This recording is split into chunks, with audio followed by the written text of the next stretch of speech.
আমার মন বলছে ভগবান নিশ্চয় ঘরের মরা কি হয়েছে দেখ ভালো করে ভূত না পেতনি না কি আচ্ছা খুলে দেখতেছি দেখ কত দেবে তুই রাধা মাধব তুমি সহায় থাকো সহায় থাও এই কিরে দাদা এই চলেন এদিকে এদিকে আচ্ছা আচ্ছা আরে এদিকে আরে আসিস না কেন আরে কাছে তাই পাই এদিকে আয় নাই মর আগে কি আরে না মরা না এদিকে আয় আচ্ছা কাছে কাটা এই দেখ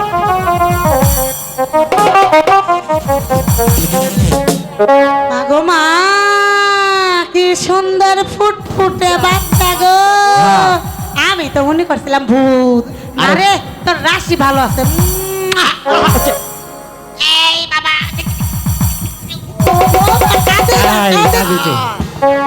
কান্দে না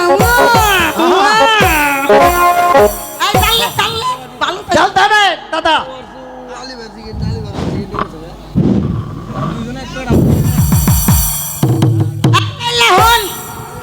এত সুন্দর বাচ্চা পাইছি বুঝছস হ্যাঁ।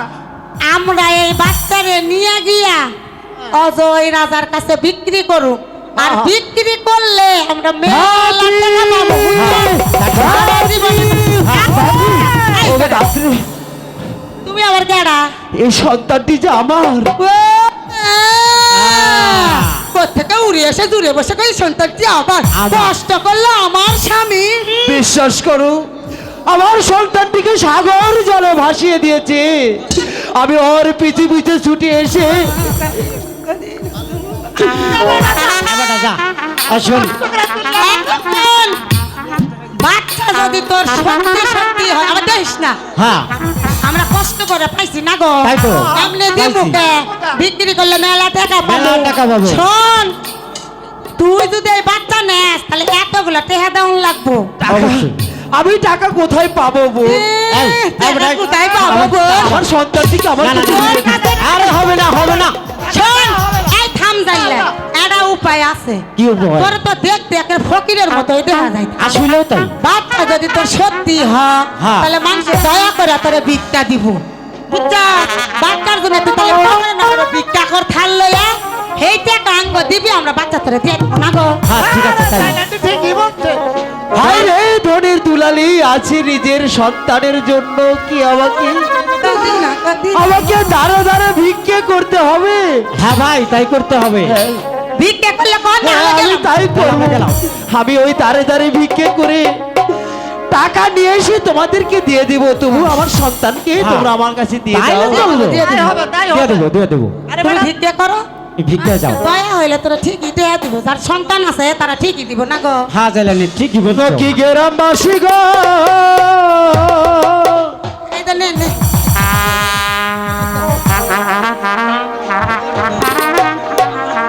দয়া করে কিছু ভিক্ষা করবো।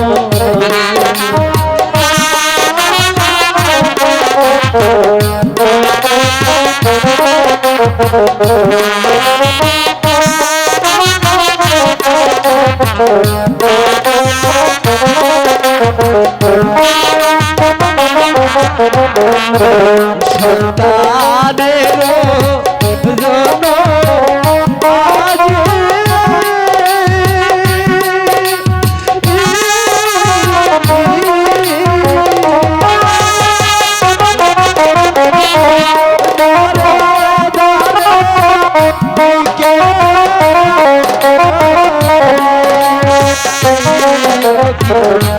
আগরবাসী গো দয়া করে কিছু ভিক্ষা ধর্ম করে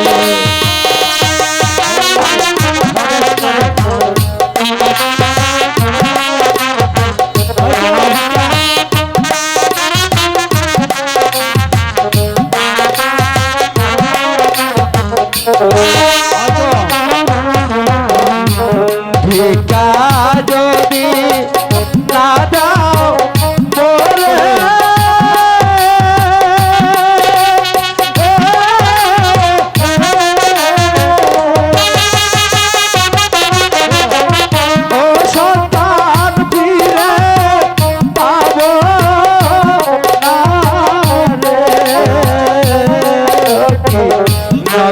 নগরবাসী গো দয়া করে কিছু ভিক্ষে মোরে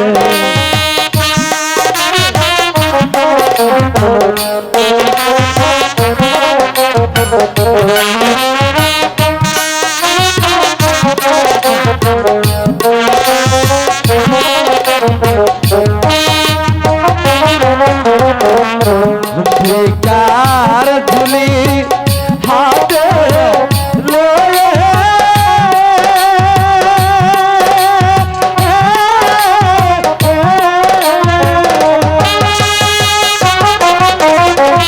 ও ঘুরি ভাই গো তারে তারে নগরবাসী গো দয়া করে কিছু ভিক্ষে মোরে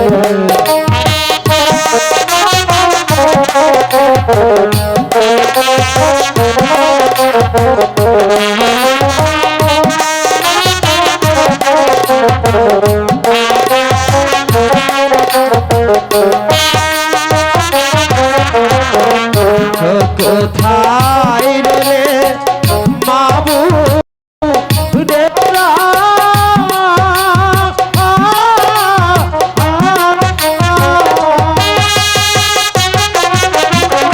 ও দয়া করে দিকে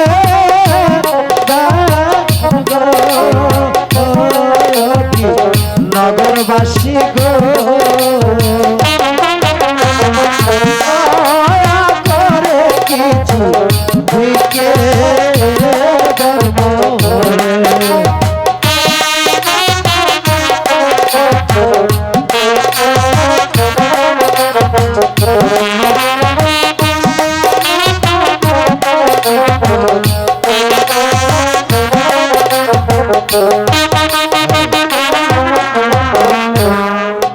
ধাত্রী অনেকগুলো টাকা পেয়েছি এবার এবার আমার সন্তানটিকে আমার কাছে দিয়ে দাও হ্যাঁ বোন আমার মানিককে আমার বুকে দিয়ে দাও না। আমি দাঁড়ে দাঁড়ে ভিক্ষে করে অনেকগুলো টাকা আমি তোমাদেরকে দিয়েছি দাও না দিমু তো ভাই ভিক্ষা দিমু না এই, দিয়ে দাও হ্যাঁ আমার মানিককে আমার বুকে দে একটু দেখালো আমরা তো পাই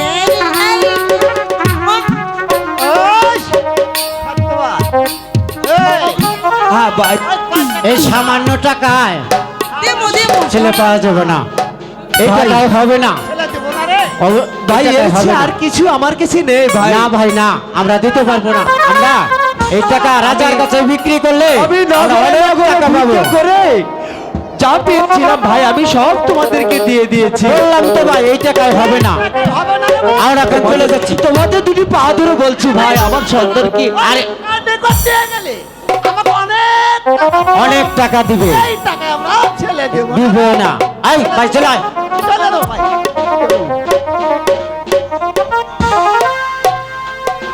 হায় ভগবান হলো হলো দাঁড়ে দাঁড়ে বিক্রি করে টাকা আনলাম তবু বাচ্চাকে আমি রক্ষা করতে পারলাম না তবে যাই দেখি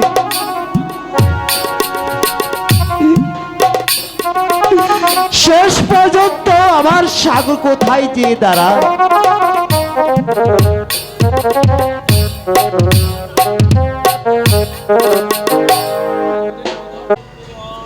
মন্ত্রীবর বলুন মহারাজ বহুদিন পূর্বে আমার প্রাসাদে একজন ভিক্ষুক এসেছিল আমার এই পুত্র সন্তান হবে বলে আশীর্বাদও করেছিল তার কিছুদিন পর আমার কন্যা বিষয়ের জন্ম হয় কিন্তু দুঃখ রহিল হৃদয়ের মাঝে পুত্র পুত্রগণ না ফেরিলাম আমি। কি হবে বৃথা ভেবে? ওই ভগবান যার ভাগ্যে যা লিখেছে তাই হবে মহারাজ। তিনি যে সর্বশক্তিমান এই কথাটি সত্যই মহারাজ। এর জন্য আপনি কোনো দুঃখ করবেন না,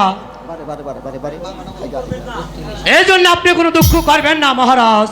আপনি কোনো বড়ই দুঃখ দুঃখ করবেন না। হয় প্রণাম অন্তরে। মহারাজ, প্রণাম মহারাজ, প্রণাম। প্রণাম।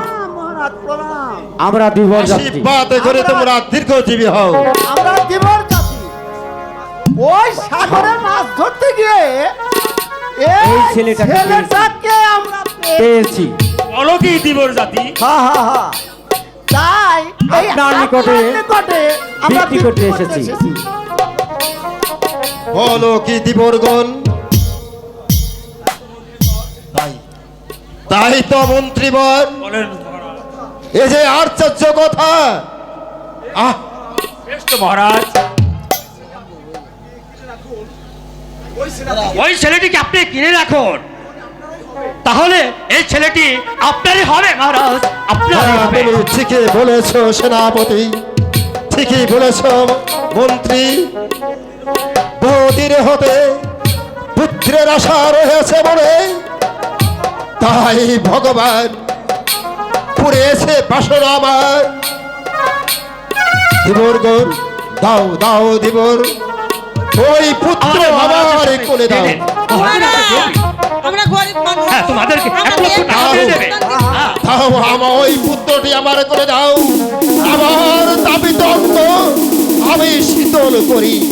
বহুদিন হইতে পুত্রের আশা রহিয়াছে মনে, আমার বুকে দাও, ওকে আমি বুকে ধারণ করি। হ্যাঁ, মহারাজ, আমি একটি কথা বলছি মহারাজ, আপনি যদি নির্ভয় দেন আমি বলতে পারি। হ্যাঁ মহারাজ, আপনার ঘরে আল্লাহ ওই ভগবান কোন সুসন্তান দেয়নি, তাই এই সন্তানটিকে আপনি 1 লক্ষ টাকা দিয়ে কিনে নিন, তাহলে আপনি হবেন এই সন্তানের সত্যিকারের মহারাজ, পিতা মহারাজ। ঠিকই বলেছেন সেনাপতি, বহুদিন হতে পুত্রের আশা রহিয়াছে মনে, তাই ভগবান এই ফুটফুটে সুন্দর ছেলেটি আমার কোলে দান করেছে। এই যে ভগবানের কৃপা মহারাজ, যারা আমি এই যে আজ ভগবানের পুত্র কৃপা। পেয়েছি, মন্ত্রীবর আলো আপনি মহারাজ। এই জীবনদেরকে 1 লক্ষ টাকা দান করুন। এই নাও দিবর জাতি, তোমাদেরকে আমি 1 লক্ষ টাকা পুরস্কার দান করলাম। ভালো। জয় মহারাজ, মহারাজ অজয় সিংহ মহারাজের জয়, জয় মহারাজের জয় সিংহের জয়। জয়। মন্ত্রীবর, বলুন বলুন মহারাজ। মহারাজ। এই ছেলেটি যখন সাগরের জলে ভেসেছে, তাই আমি এর নাম রাখলাম সাগর বাসা। হ্যাঁ, চমৎকার চমৎকার নাম হয়েছে মহারাজ, চমৎকার নাম হয়েছে। কারণ এই ছেলেটি যখন সাগরে ভেসেছে, ওই জেলেরা যখন তুলে এনে আপনার কাছে বিক্রি করেছে, তাই সেই আপনার ওই সন্তানকে আপনি নিজ ইচ্ছায় যে নামটি দিয়েছেন, এই নামটি মনে হয় ওই ভগবানের তরফ থেকে এসেছে মহারাজ, এসেছে মহারাজ। বলেছেন সেনাপতি, প্রণাম নিন মহারাজ। নিশ্চয়ই সেই পরম দয়ালু ভগবান জীবনের মাধ্যমে আমার মনের আশা পূরণ করেছে। আজ হতে এই ছেলেটি আমার আর আমার সন্তান বলেই একে আমি লালন পালন করব। মহারাজ প্রণাম নিন মহারাজ। আশীর্বাদ করি তুমি সুখী হও। কিন্তু কে তুমি, কিবা প্রয়োজন আসিয়াছ হেতা, কি তোমার এই পরিচয়? মহারাজ, আমি একজন বিদেশি, আমার নাম সত্যবান। আমি আপনার এখানে এসেছি একটি চাকরির জন্য। চাকরির জন্য? কি চাকরি করতে চাও তুমি? মহারাজ, হয়তো অন্য কোনো কাজ আমার জানা নেই, তবে শিশু পালনের কাজ আমার খুব ভালো জানা আছে হে মহারাজ, এই লোকটি ঠিকই বলেছে। আপনার তো এই শিশুকে লালন পালন করার জন্য একজন লোকের দরকার ছিল, সে যখন এসে পড়েছে, তাহলে এই শিশু ছেলেটিকে লালন পালন করার জন্য একে আপনি এই চাকরি দিন মহারাজ, এই চাকরি দিন। ঠিকই বলেছেন সেনাপতি, নব শিশু আছে আমার এই গৃহে, পুত্র সমুদ্র সাগর ভাষা কন্যা মোর বিষয় সুন্দরী, তাহাদের মলমূত্র করিবে পরিষ্কার, পারবে গেতে তাহা তুমি? মহারাজ, তাই হবে মহারাজ। আপনার কথা শুনে আমি সুখী হলাম। এই ছেলের মল পরিষ্কার করতে আমি কোনো বেতন চাইনি মহারাজ, শুধু শুধু জীবন রক্ষাতে চাই এক মুঠো অন্ন। তোমার কথা শুনে সন্তুষ্ট হয়েছে, কিন্তু একটি কথা মনে রাখো, এই বাচ্চাটিকে কখনো চুরি করে নেওয়ার চেষ্টা করবে না, তাহলে তুমি যেখানে যে অবস্থায় থাকবে না কেন সেখান থেকে ধরে এনে আমাদের মহারাজের নিকট উপস্থিত করো, তারপর তাকে তার উপযুক্ত শাস্তি মহারাজ। ঠিকই বলেছে সেনাপতি, মনে থাকে জানো? তাহলে তুমি আজই কাজে লেগে যাও। কোথায় কোথায় দাসী? ওই কে আছিস, দাসীকে পাঠিয়ে দে। কোথায় কোথায় দাসী?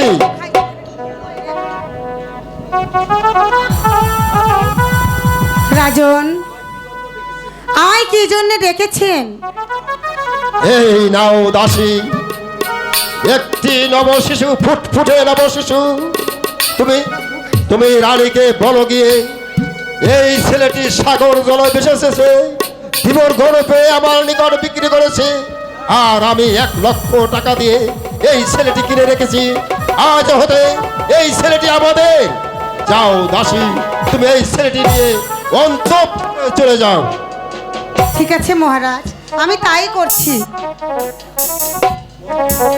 মন্ত্রীবর, বলুন মহারাজ। সেনাপতি মহাশয়, বলুন মহারাজ। চলুন চলুন তাহলে আমরা অন্তঃপুরে যাই, দেখি আমরা যে দাসীর কাছে ছেলেটিকে তুলে দিয়েছি তাকে রানীর কাছে পৌঁছে দিল কিনা। চলে এসো আমার তাই চলুন, যা আমরা তাই চলুন।